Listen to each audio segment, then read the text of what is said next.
Hey, how's it going, everybody? I'm Ben from Universal Audio. Let me fix my screen there. And welcome back to another Luna Office Hours. We are back. It's Monday afternoon.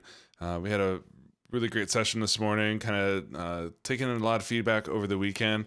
But surprise, surprise, you guys never stop giving us more and more feedback, which we totally, this is what we're here for. We're here to give you guys ideas and insights, be solving problems and get you up and running inside of Luna. But of course, I don't have to do this all by myself, so I brought along the whole Office Hours gang. How's it going, boys? Hey, Nice. Everybody having a good Monday so far? Great. Yeah, pretty great Monday. We just got through a weekend of everyone using Luna out there. Got a lot more good feedback, a lot more positive social media posts. Pretty exciting. Good times. What's Monday? Exactly. What are days anymore? Yes. Right? They all just kind of blur together. What Friday, Monday, Sunday. It's just a day. What did I say? The first one I said it's like Friday night here on the West Coast, knowing full well it wasn't Friday. It was in fact Tuesday. Yeah. That was the whole point. Was like I don't know what day it is, and neither do you, and that's okay. We're it's just that we're together that matters. That's all. There's that really daylight. matters. Exactly. There's still daylight. There's still sunshine. But yeah, enough talking about the weather. What's so with Luna? What have been some of the big questions since this morning's session? You guys getting some feedback? We're getting one on the export mixdown options because we've got some really powerful features there for being able to export multi-tracks in one go, which I think is super cool. So maybe we could go through, some of the options there, especially the dialog boxes. Because I think, as you walk through that, it's like a little walkthrough page to select everything before you then commit to bouncing. So I think that'd be cool. Cool. Well, I've got a session file with a lot of buses and stuff set up. So let me share my screen and we can kind of maybe walk through it from here. So let me just move our faces over to the other side of the screen for this demonstration. So this is a session file. We're going to actually add I'm going to be doing a little after hours in Luna this evening of mixing the song from scratch. So I've given myself a tiny bit of a head start by bringing the tracks in, color coding, getting all my buses set up and ready to go, so we're not wasting time doing housework. But this is a great way to show off the mixdown settings. So you can get to here from File, Export Mixdown, or if you love your keyboard shortcuts, Option Command B brings up this window over here. So by default, it's going to help you export your main mix. So basically whatever is coming out of your main fader, that's what by default it's going to do when you go to do a mixdown. But the really cool part here is when you click on sources, you can see that not only do you have your main track available, but you can also be bouncing buses or individual tracks as well. So now I think this is probably the area that people are really looking for a lot of clarification, right, guys? What all is included? So if I say I want my drums bus to be exported, what can people expect from that exported stem? Yeah, that file, here's the way to say it quickly, is that each checkbox that you add here is going to create an additional file in the export destination that is the audio output of that track or bus. So each bus there is a mono or stereo file, depending on the format of that bus, that is the output of that bus. Same with every single track. Gotcha. So that includes the summing if it's selected, Connor, right? Yep, everything on that track. There is an option to disable any effects on a track or bus. So that bypass effects checkbox in the mixdown settings is it's applied globally for the entire list of mixed down files, but it is a per track feature essentially. And that would include inserts, tape, and bus and console summing.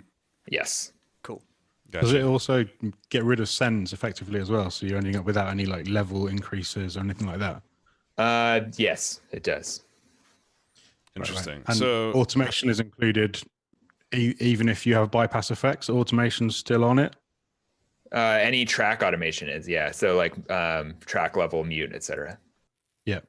Got it. And so now, say we're in an example like what I just set up here, where we've got. Let me show the mix review so it's a little easier to see. So my drums have got Neve summing, a distressor, and then a send to the drum verb. So now when I come over here to sources, I've got drums, drum verb. So the drums, this bus track will include the Neve summing, include the distressor, and then it's sending off to the drum verb. So now if I check the box next to drum verb, that means that track will have whatever the reverb information was that was going to my main. But those would be exported as 2 separate files, correct? That's right. Totally. Exactly. Nice. And this is a good reason why I always recommend to people that and the way I like to work is I prefer to sort of segregate my effects. So even, so drums have their own effects and stay together, guitars have their own effects and stay together. So when you do make stems like this could get messy if you had guitars feeding a drum verb and meantime you captured that drum bus, you might be getting guitar reverb there. So it's important to kind of work clean, and then your stems will be nice and segregated. Unless you like dirty stems like me. Unless you like dirty stems. Accidental ones. No, that's but that's a really good point, Drew. So yeah, if for creating stems, for clients, or this happens a lot when you're trying to make a say a mix for a live show where you want, or for remixes where you do want the certain things to be segregated like that. You got to think about it kind of from the start of your mix. But if end of the day it's all getting bussed together as part of the sauce. So so then that brings a good point. So then you can also do individual tracks. And again, all of these are post effects, post fader exports. So all the information in the channel strip is getting put together. Now, obviously, if you had an individual track that was sending off to a reverb or a delay, those effects won't be included in the individual tracks. Those would come in as the bus of which was getting fed by the guitar or something like that. Right. Yeah, it's basically imagine if you were to set up a recording device at the output of every single track and just run it re-recording the output to something, and that's what that audio file that's going to be saved to disk will contain. It's just the exact output. Of course, what you mentioned brings up the fact that we do also have options for preserve mono tracks or not, which does defeat the pan controls and the output stem format of the track, so that if you want a mono output of a mono source track, you get that. That's the purpose of that, is so that if you're providing multi-tracks to go into any other environment, you would want to check that so that your vocals and your guitars and everything that has a mono source stays as a mono file instead of gets rendered up to its output stem format of stereo typically. Yeah, that would then include the pan position, I guess. Sorry, Lev. Yeah. Oh yeah, no, there's definitely some examples of other systems where they just export everything as stereo. So you effectively lose the fact that somebody tracked their guitar in mono or their vocals, and you end up with a bunch of stereo files that you don't need. So this just gives you that because we're doing the same thing a lot of the times, right? You've got a mono track, it's feeding a stereo bus. So you've got the pan control. So this really gives you down to the particle, every little bit of control over how things get exported, so that they can be imported somewhere else, very easily. And I think this also brings up another important point, which is, this is the way to, collaborate with other DAW software with Luna, right? We're showing you this, very granular list of things, but there's also a cool menu item that you can check out, which is the file export all tracks, and it will kind of have all those things checked by default. So if you do that, you saw a bunch of things turned on, and now if you go into here, we've auto-selected all the tracks. All that kind of stuff is just very easy. You don't have to think much about it. We've set the right preferences for you. And it's just... That's cool. It's like a macro export function. Yeah, and the purpose of that macro is to wherever you choose for your save to destination in that mixdown browser. Once you hit the mixdown button and it finishes, you then have a set of files that you could drag and drop in one or sometimes two, depending on the destination DAW. You could drag those in and recreate the source tracks and MIDI files and tempo map and everything really naturally, really easily. Yeah. Quick question on the preserve mono tracks. Does that apply to just tracks or to everything? So mono buses too. Do you need to check that to preserve mono bus panning, or mono buses will always leave in mono if they're actually mono? It does apply to everything. So it's going to instead of taking the post pan output, it's taking the pre pan output. To be super technical and nerdy about it, it prevents any sort of panning from applying, and so it's just a direct out of the channel or the track's original source format. Nice. And so that if you want to have mono buses preserved, you need to check that box basically. Yep. Yep. Great. And so then you get an option here for real-time mix down. So by default, it'll be mixing down offline bounce, which is basically trying to get you the files as soon as it can.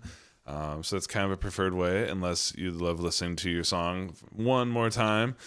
Stopping it 10 times to make another change. I was and like, then go back to make a bounce. that's what you're asking for when you go real time bounce. It's one more time to listen and then stop it and make a change, and then do it again.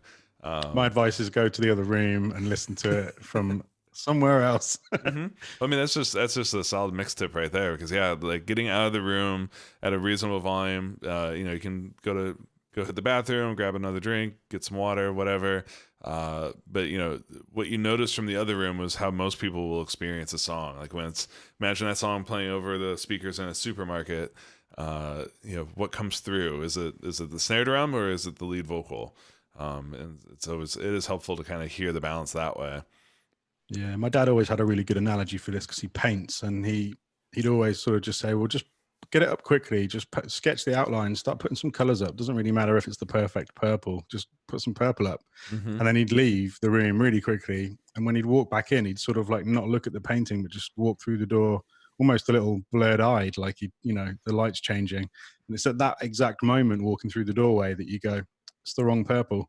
And then you know exactly what change to make, and you just go and do it again. And you see this with a lot of fine artists. They'll sort of go in and paint for 5 minutes and then leave, and it's the first impression, trying to preserve that every time you come back in. And it's too easy to lose that with audio mixing these days. So I think it's good to do that. I've always thought whenever I hear people say they're sitting down and going to mix for hours on end, or just in general, anyone that says that they mix for 8 hours or 12 hours on a song, your perspective is gone by that point in time. Like those first touches that you do on a mix are often the most important ones. So giving yourself that space and that perspective is so important. I have a rule of thumb for me, which is for every hour of mixing work, the first 10 minutes should be listening to reference material, 40 minutes of work, and 10 minutes go for a walk. And then start over again. Start for every hour doing that, you'll definitely make better mixes, I think. Nice. Yeah, it's really Even good regimen there. Even having to rewind tape gives your jokingly we were debating about future features, should we have a force rewind option to preserve the analog experience, which obviously total joke, but it's there is something to be said for just give your ears a break, fresh perspective. Totally agree. We had to work on our mouth impressions of a tape machine, which is that's it, sample that right there. Yeah. Are we recording? Just put that right in the transport of Luna. We're done. There we go. The levitator, we could call it. There we go. Never heard that one before. Yeah. Nice. Tom, that was definitely the wrong purple. It's definitely the wrong purple. So just to round out the options here for Mixdown, you've got your save to. So this tells you where those files are going to land. And then finally, you got your audio file settings. So you can choose WAV, AIFF, or if you want a compressed lossy format, you can have AAC. Select your sample rate, your bit depth, and then you hit Mixdown, and Luna goes to work. So yeah, that's how easy and seamless that whole Mixdown process can be. Nice. Cool. Nice. Cool.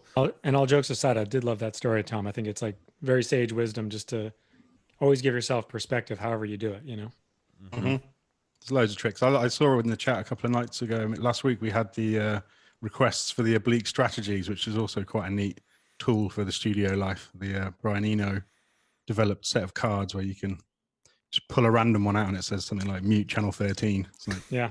Try it. You never know. You never know. Yeah. You're right, man. This track definitely didn't need any bass. Ben just goes home. Yeah, exactly. And I'm out.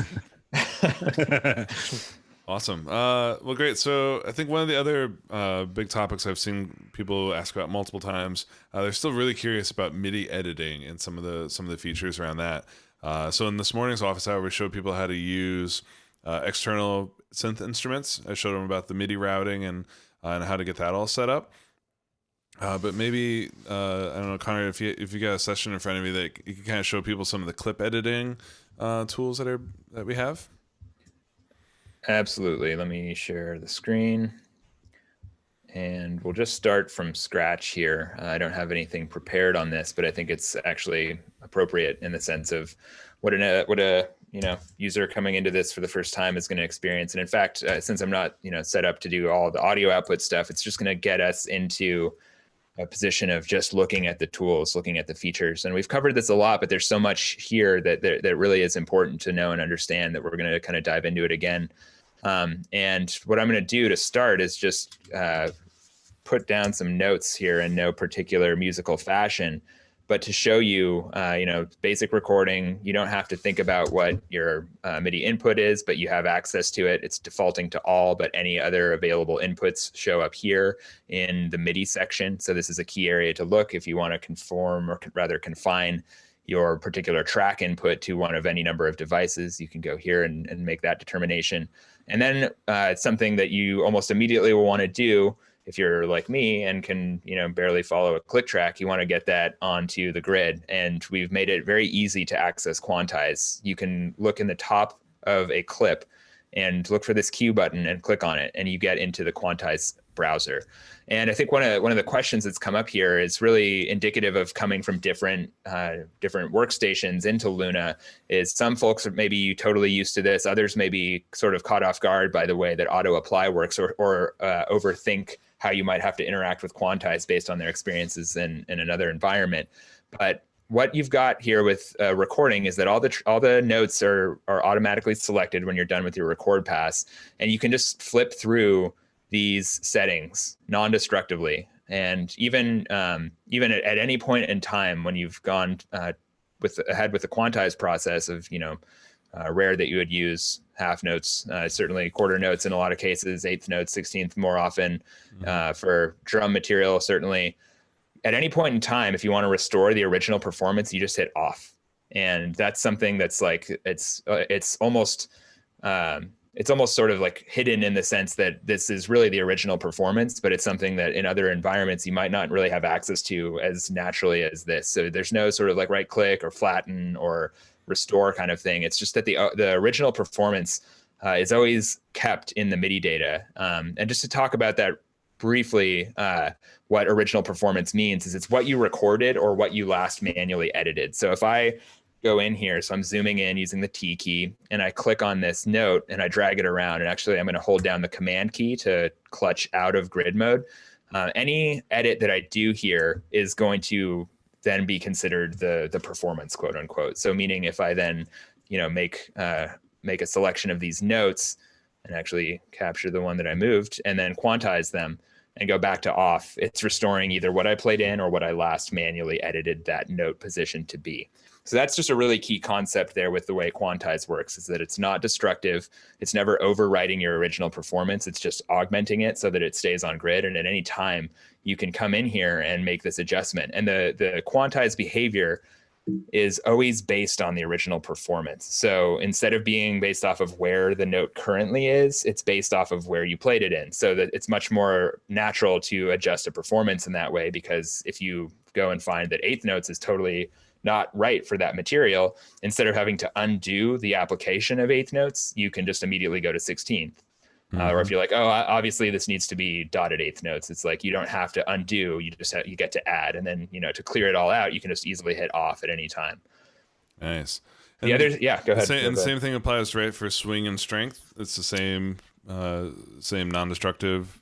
Exactly. So you can watch this happen in real time. So the nerdy way to talk about swing is that it takes every other increment of that grid value and shifts it forward in time, and 100% is up to the next dotted level. So it's like a dotted note swing basically at 100%, and you can watch in real time as every second note, every second 16th note that it finds is shifted ahead or behind according to the swing. And same with strength. All this lets you see and hear in real time. So if I were playing this back, I don't have to let go of these at all to hear the effect. So I'm just like, oh, okay, that's the right swing. Yeah, that's perfect right there, and just let go. It's not like click and drag, let go, listen, click and drag, let go, listen. It's all just happening responsively so that you can quickly fine tune the Quantize settings.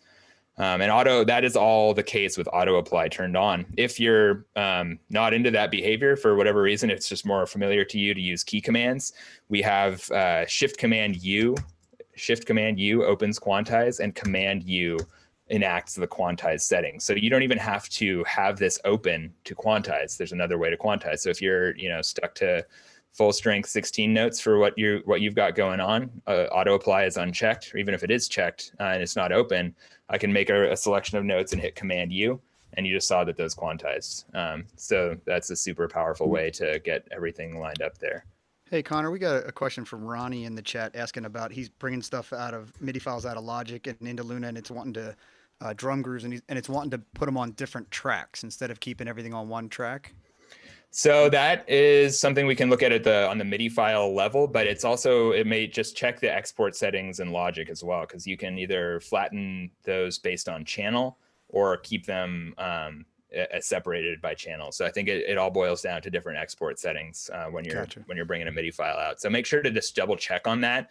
And if there is still something unexpected happening, this is a great example of the functionality of the feedback button. You can actually attach a file to your feedback submission. So if Ronnie, you keep on, if you've got all the settings right and you still think, hey, this is not importing how it should, just submit a feedback item, hit this feedback button. This will bring up the report form, and you can actually attach a file here. And there is a size limit, and there's some security filters and stuff, but a MIDI file is the kind of thing that will show up right here for us, so that we can actually see, oh, is this some kind of bug that's going on, and we can go in and fix that bug. So cool. Whatever's going on there, if it's problematic, we'll figure it out if you submit that to us. Thanks. Thanks. Yeah. So some other things that are going on with MIDI editing right now, if you right click on a note, you're going to get a sort of overview of all of the various features that notes have. So of course, basic editing commands, cut, copy, paste, clear, duplicating notes, consolidating notes, which would be used if you have like sequential notes of the same pitch that you actually want to turn into a sustained note. You can right click on those and use the consolidate command, or you can use the consolidate keyboard shortcut, which is Shift Option 3. Furthermore, if you want any number of ways to do these things that feel comfortable to you, in the edit toolbar, there is in the main toolbar, you can turn on the edit workflow panel, and you can come in here and hit the consolidate button, which will do the same thing. So a lot of ways to get access at this that are most comfortable to the user. Mute and unmute notes, so that's just going to turn off those notes from playing. Really useful to change parts in a pinch, or if you want to just audition what a chord sounds like without an added note in there, you can do that really easily without destroying or just deleting the MIDI data. Quantize, and then nudge. So we do have the nudge feature just for MIDI notes, which is accessible in the right click menu or using the key commands on the bottom right of your English layout keyboard anyways. So it's the comma and period key to do the current grid value, and the M and / key to do the next grid value. So in conjunction with Shift plus and minus to change the grid, which you're seeing happen responsively on the timeline there, this can be a really quick way to just reposition notes very, very quickly and simply without having to, move your hands off the keyboard, particularly if you're going in and using the arrow keys, which is another quick MIDI editing feature, to arrow up and down on these notes, or shift up and down on these notes to move them up and down by an octave. So again, up and down arrow is semitone, shift up and down arrow is octave. And then finally, any CC editing is accessible in this CC lane that opens when you click on this velocity stocks element here. And then you can determine what this lane is showing by clicking on this display here where it says velocity, and then you get the whole list of MIDI data. So just in a brief recap, because there's even more we could go into, but I don't want to take up too much time. And if there's more questions, throw them my way. But Quantize, accessible with this Q button, brings up the Quantize browser. You can also use Shift Command U to get in there, and there's a variety of ways of configuring this to your use. Even if you don't like the auto apply behavior, you can disable that and use the key command. There's a lot of really straight ahead, at this point, sort of table stakes, what you would expect from a MIDI editor at a basic level, with the arrow keys and selection, access to all of the functionality that's available whatsoever for MIDI notes in the right click. So if you make a selection and right click on that, you can get access to that. And then there's the CC lane here. And of course, we've covered a couple times over the office hours the behaviors of the piano roll. There's some really great selection features for notes by clicking on it. You can scroll here or fold and fit. Tons of stuff packed in here. So it's a really good area to cover kind of again and again, because there's a lot that you can do here as you're starting to learn how to use Luna. Well, and also a common thing I'm seeing pop up in the chat, and I've heard other people asking about is, for bouncing, again, we're all about collaborating with different people and being able to bring in audio files into Luna. Say, I'll give an example here. Say your drummer or your bandmates sent you some tracks and they want you to overdub some piano or some keyboards to it. You can drag and drop, bring all those tracks into Luna, create instrument tracks, create Ravel or shape tracks, play your MIDI in on there. And then what we were showing you guys before with all the bounce to disk functionality on individual tracks, you can bounce down just your instrument tracks over the same point of time, and then send those tracks back to your bandmates. And that's a great way to be able to collaborate, from afar, while we're still all kind of dealing with not being able to record in the same room. Yeah, Yep. and I think if you were to add the MIDI export as well, they could even get your MIDI performance as well. So That's right. So this checkbox here is going to create a MIDI file with this session name, which I've called office hours, and it's going to give you one MIDI file with all of the MIDI data in it. So instead of track by track, it's just one drag and droppable MIDI file for tempo map, and every instrument, it'll come in with the track name. And if you check it will include this instrument if you check instrument. So it does require that. So that's a good actually explanation. So this will always include the tempo map. So it'll always include whatever the tempo of the session is and any tempo changes, and then any checked instrument track. So if you only want to send someone one instrument track, audio and MIDI, check that instrument track and check this box, and you're going to get both in one export operation. Very simple and powerful. Nice. Yeah, that's a great way to pass tracks back and forth from one person to another. Yep. I think there's Here's a one quick other- question. Oh, Oh, go sorry, ahead. Lev. Go for it. Oh, sure. It was just, you see, Connor, you've created an instrument track and then you've made a clip there and it's labeled instrument. If you then go back, because you're like, oh yeah, I've created the bit that I want and now I want to call that bass, can you rename that MIDI clip bass as well? You can rename a track. So any clips that are created off of the name of the track, and currently that's the the name That's is the inherited workflow. when it's created. Yeah.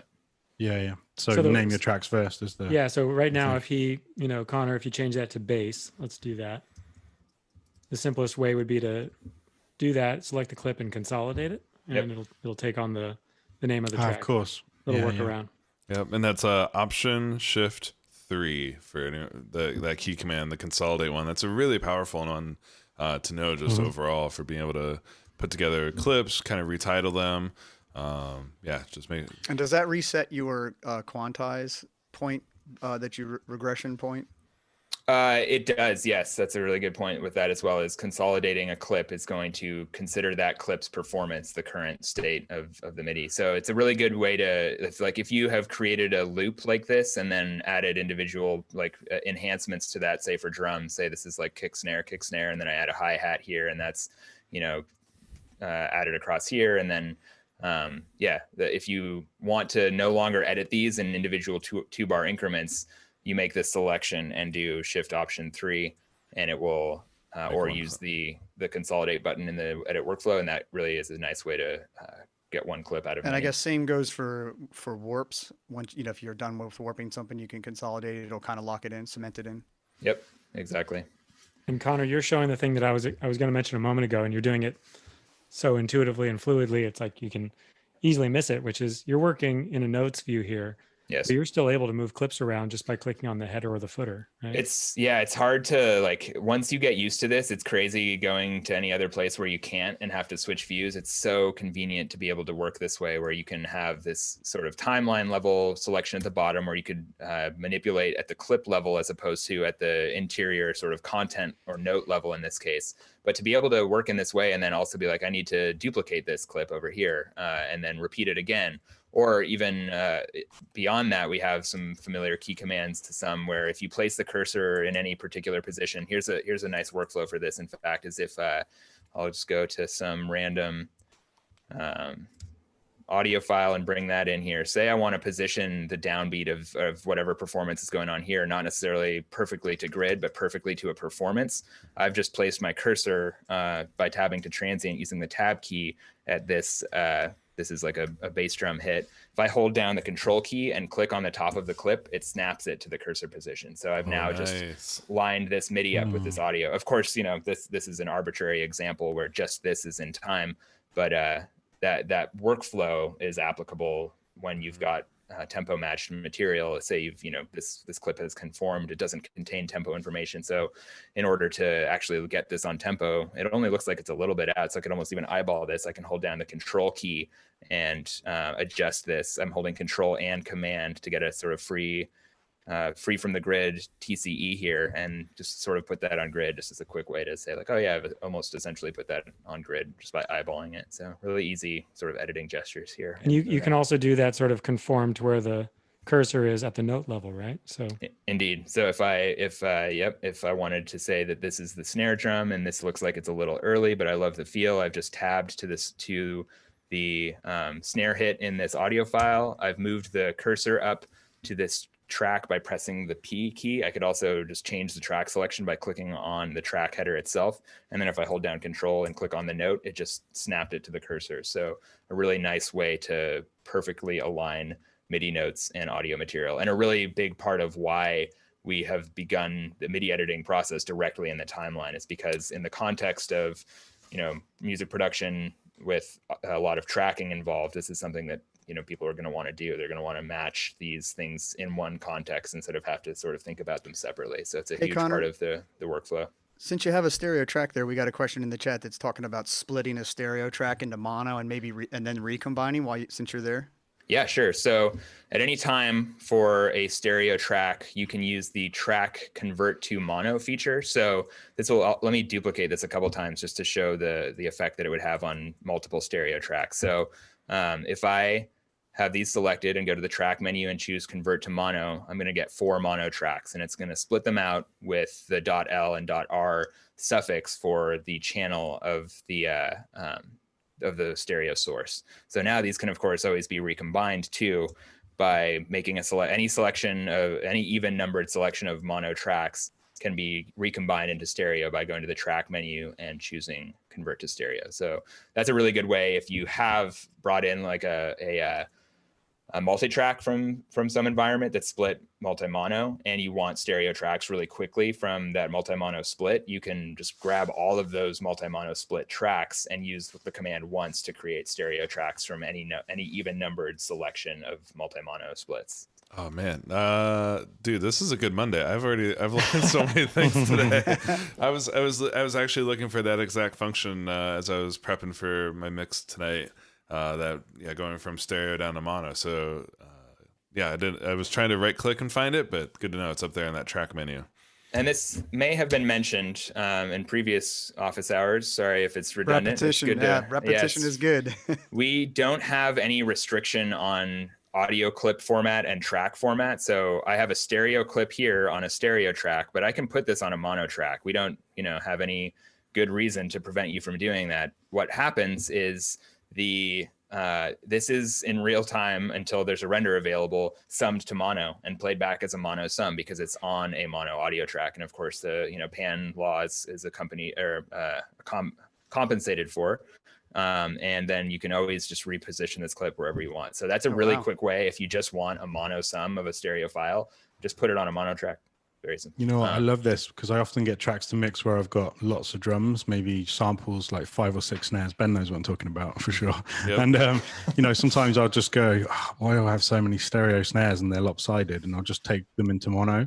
Yep. But quite often I'll do that. And then maybe a bit later on, I'll ref the rough and I'll think there's one snare out of those 5 that needs to stay stereo, and it's the one that I monoed. Yep. It happens, right? And all this stuff happens. And the fact that you could, in theory, just drag the audio back up to a stereo track and move on without having to re-import the stereo file again, if you've cleaned house in the meantime, that I love. And going back to the whole snapping MIDI notes to transients, I don't know how many of you guys have been doing this for so long and having to put the playhead where you need it to be and then open the MIDI editing window where the playhead is your marker to drag a note to it manually.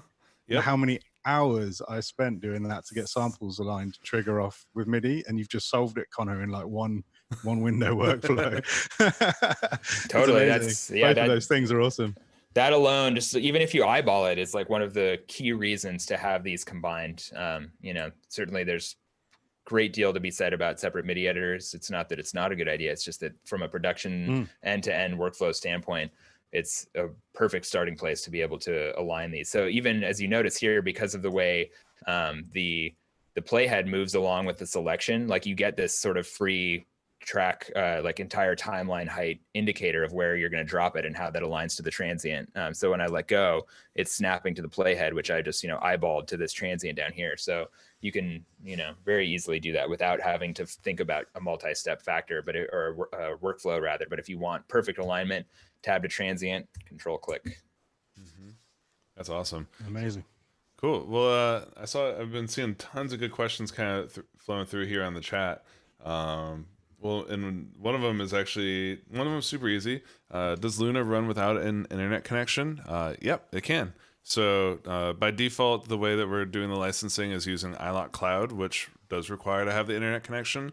But if you have a physical iLok, you can use iLok Manager and drag your license onto that physical iLok, and now that computer no longer needs to be logged in for Luna to run and function properly. You're just going to miss out on a few of the features, like the web view that's on the create page, and some of the management and discover features will go away when you're offline. Is that correct, Connor?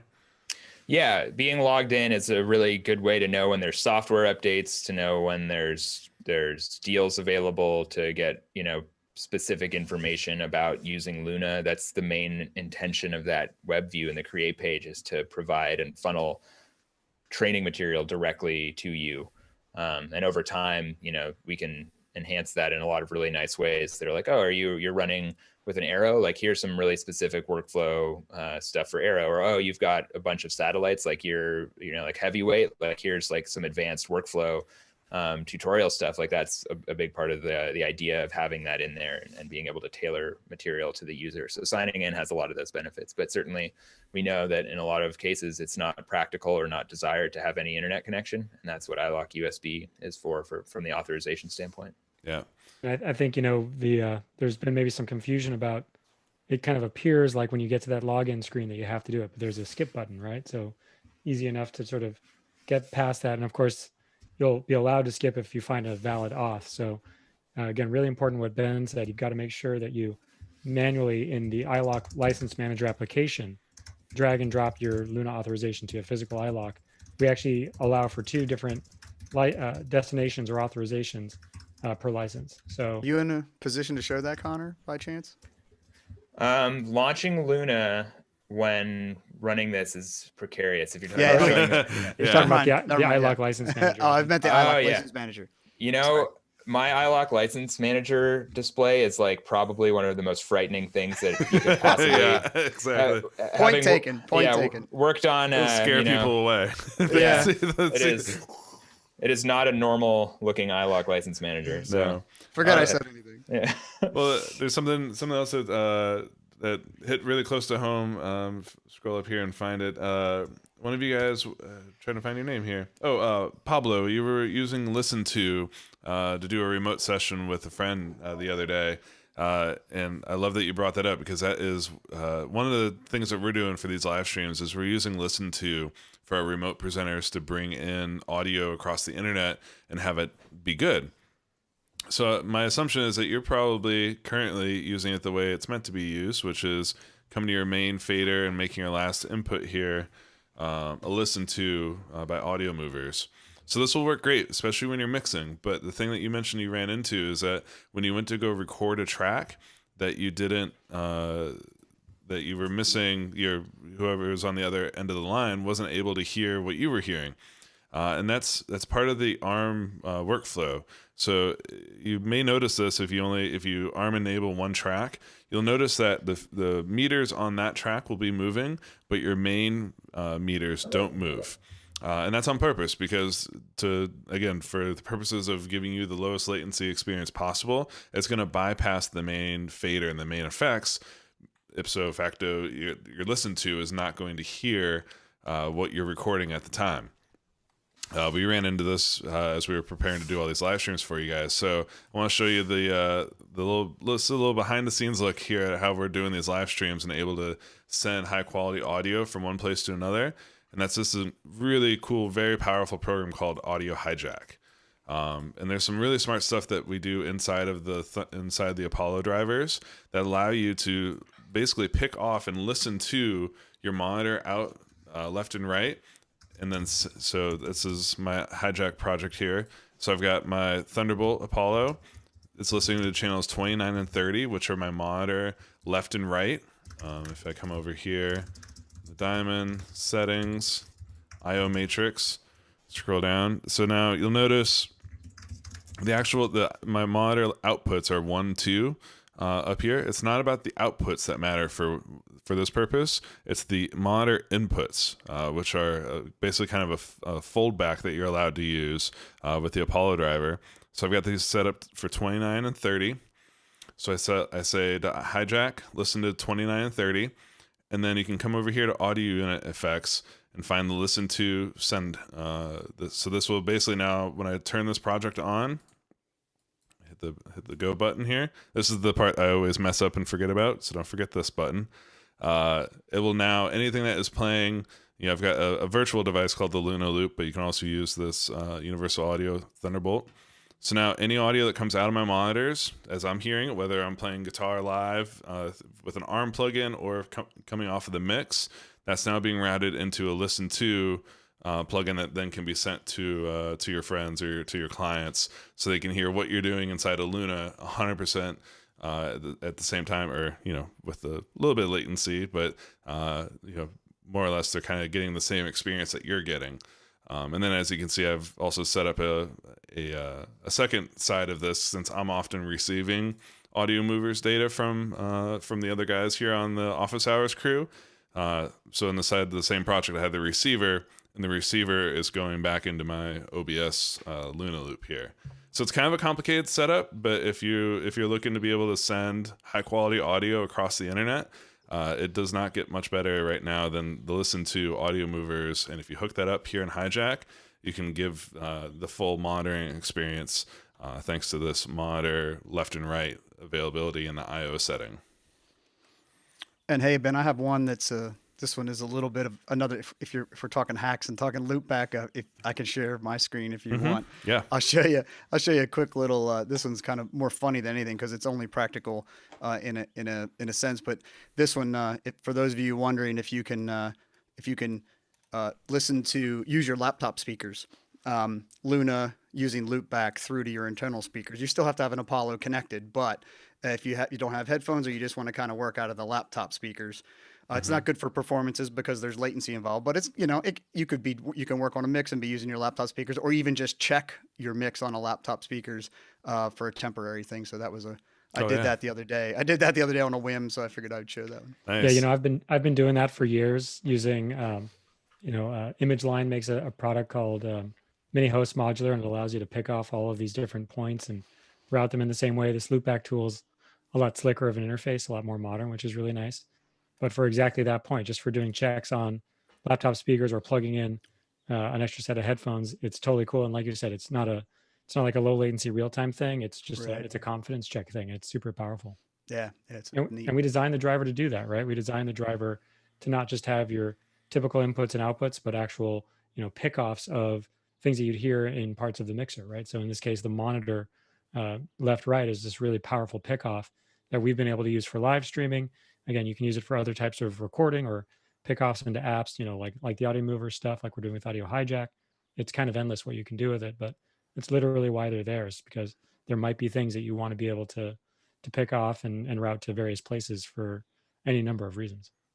And It's like a foresight, isn't it, Ben? Because now with all this isolation stuff, the ability to produce vocal session remotely and still have the ability to hear someone singing at the other end, it's a great way to do it. Oh yeah, absolutely. And I can't tell you how many unattended mix sessions I've done where they were somehow we'd be on FaceTime, and so they get to hear the mix out my speakers through an iPhone and then back into their earbuds, and they're like, yeah, I think that sounds good now. Or I'm like, I know you're hearing part of what I'm hearing, and I guess relatively you can judge the difference, but having stuff like this, having stuff like Audio Movers, or I know there's another one called Source Connect, there's a ton of different options out there that allow you to kind of route high quality audio remotely. It's super, super handy. Nice. Awesome. I saw one real quick question that's come up in regards to how clip gain works and how other ways that you can quickly set the level for individual parts of a track. So let me just share that really quick because it's a nice, easy demo and really practical and easy to use and show. So of course we have a clip gain feature that is per clip. And if you really need to use the clip gain feature, you can easily, to split a section, you can use the split key command, which is B, and then adjust the clip gain on that particular segment. But you can also at any time switch really easily to the volume view by pressing the minus key or coming over to the track view section in the track header and choosing volume under the main output.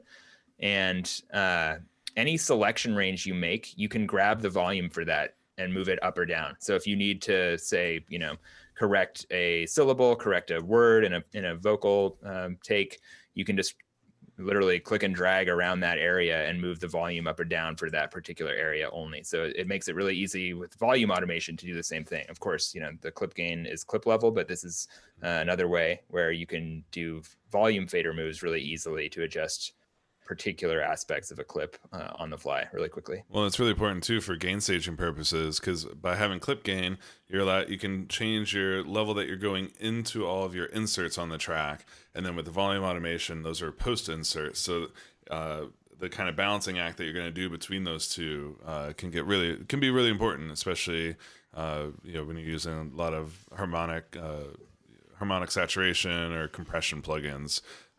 Obviously, the more level you drive into those, the more effect you're going to get.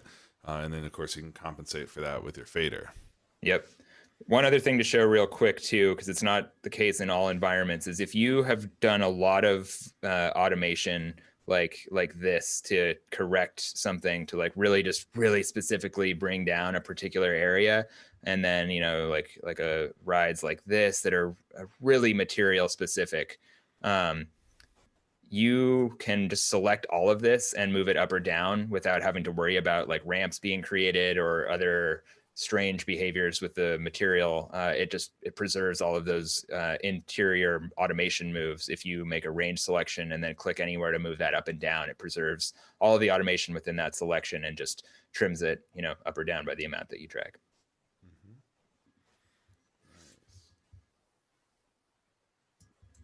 How do you loop sections of MIDI? I think we've done that one before, right? Is that more like the loop in Logic where you would drag it out to loop? Oh, yeah, maybe that's what they're. Yeah, okay, good one, Tom. I don't know if that one you basically would just select the clip and Command D, right?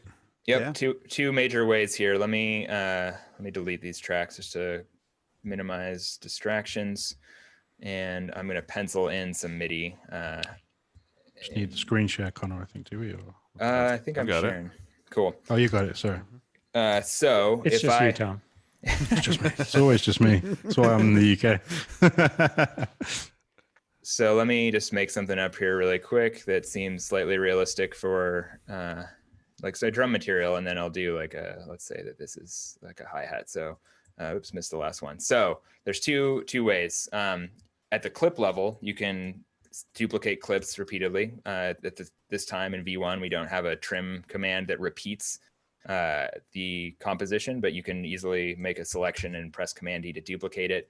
And then if you've made, a phrase out of that and then want to duplicate that entire phrase, you can just, continuously adjust your selection and press Command D.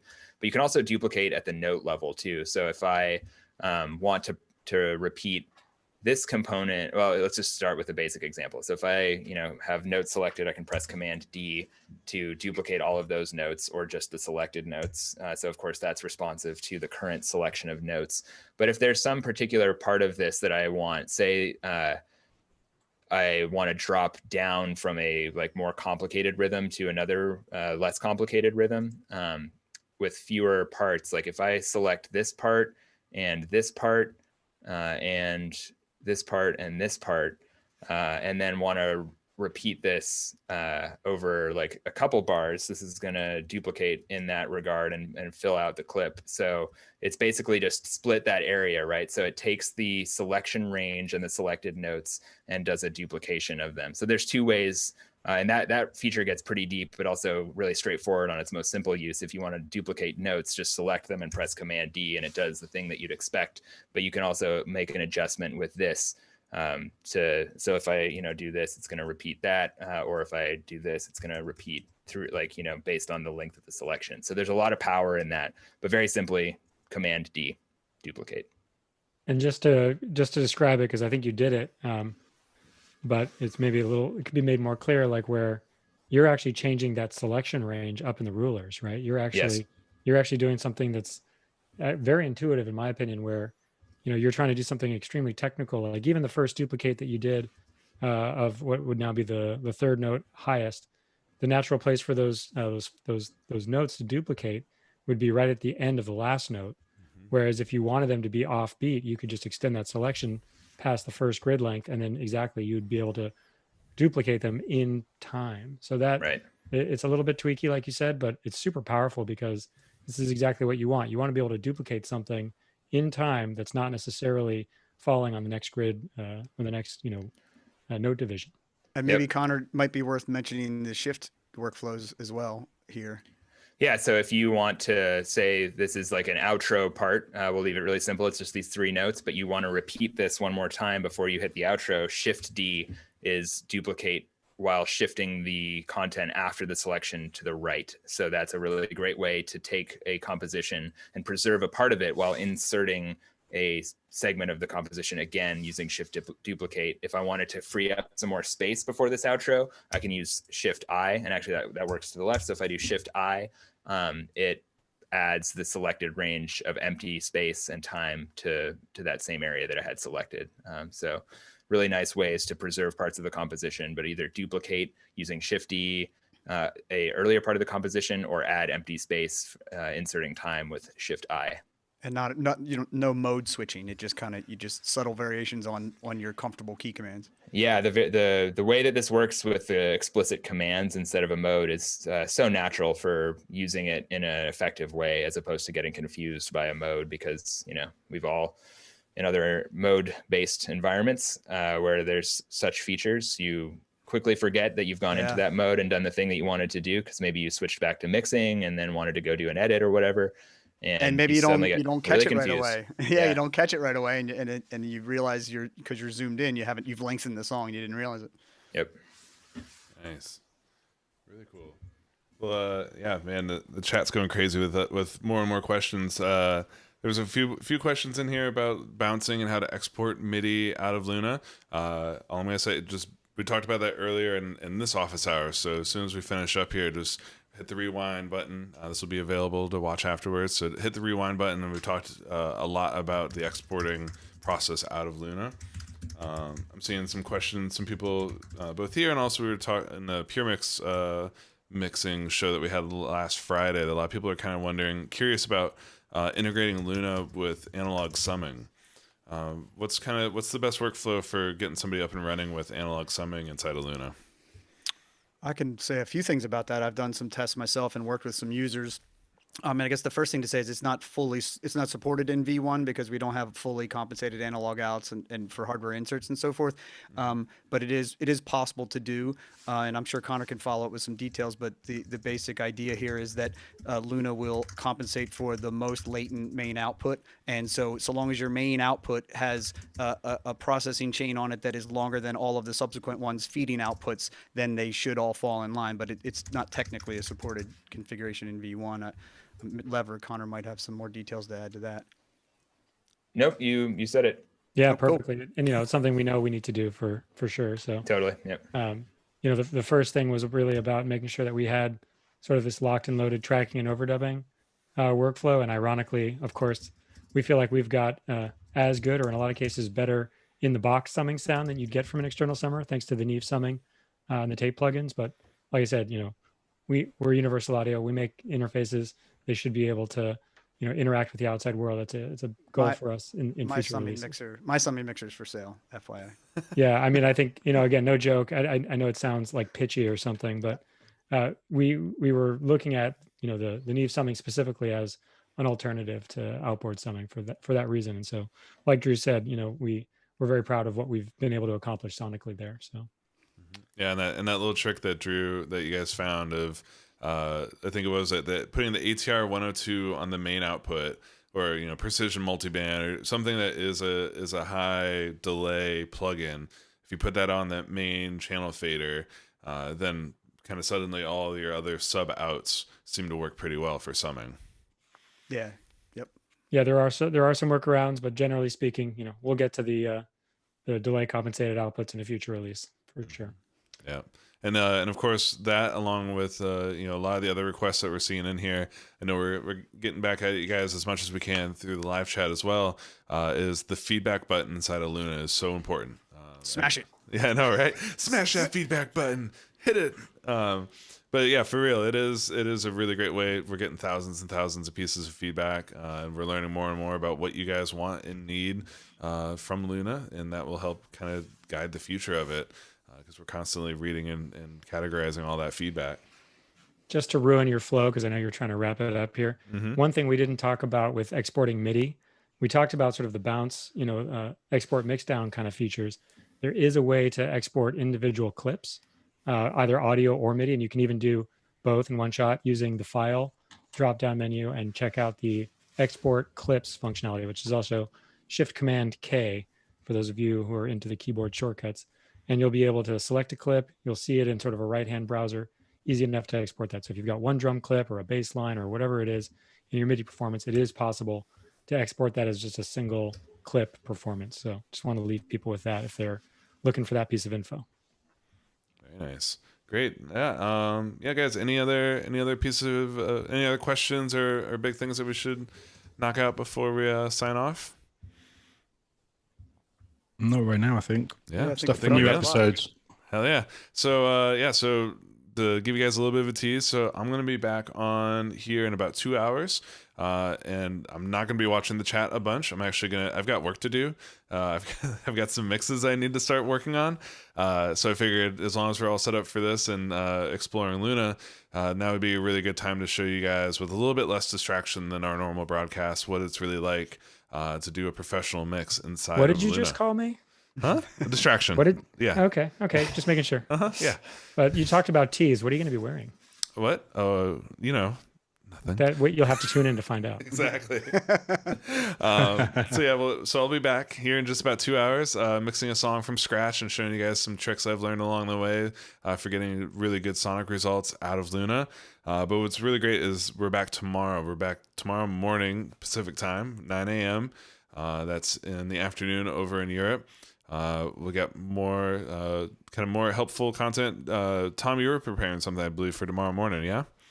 Yeah, we've got some sessions I think we're going to share as well with everyone. So we'll go over those and hopefully have some demos. We've got a couple of questions came in just a minute ago about conforming loops to tempo and just almost like more of a loop-based production type of workflow using warp and things. So I'll do something with that. Nice. Awesome. And then tomorrow afternoon, we've got Tyler Bryant from Tyler Bryant and the Shakedown. Is a ridiculously amazing guitar player, singer, songwriter out of Nashville.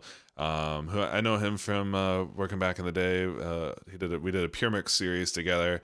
But he's been recording himself and his band at his home studio using an Apollo for a couple of years now, and then we just recently turned him on to Luna. So we're going to be talking about his guitar setups, some of his favorite plugins, how he uses the aux. But then he's going to be asking me questions. I'm going to be showing him how to get up and running inside of Luna. So tune back in. That'll be tomorrow afternoon at the same time, 2 p.m. PSD. So yeah, we got a lot of amazing stuff happening just in the next couple of days here. So hopefully you guys are all really enjoying all this Luna content, Luna information. And yeah, keep on hitting us up with your questions and your feedback. And I will see you guys back here in just a couple of hours. Awesome. Have fun, all right, man. guys. See you guys. Bye, See you Thanks, later. everybody. Goodbye.